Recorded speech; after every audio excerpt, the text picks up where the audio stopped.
Sol, geng. Acik ini repeated lagi. Datang mesti time birthday-nya. Sweet betul laki Acik ni.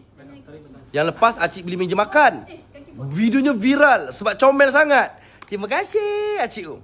Time tu tengah ramai-ramai. Lepas tu Acik datang lagi, geng. Sol P6 punya sofa. Oh yeah. So ini adalah gudang Pusijan. Acik boleh je, kalau kenal dengan kualiti ni kan, pergi website cari sofa P6 yang tak pernah lama. Turun kontena Sol, sofa P6. Geng, dengar baik-baik untuk Majoriti tahu, boleh jangan tak cakap lagi lah. Untuk desain yang sama, macam-macam kualiti, ada macam-macam harga, betul? Tapi kenapa customer suka sangat dengan kualiti P6 walaupun harga dia RM9,000? Red carpet! Wey, Sol lagi, woi!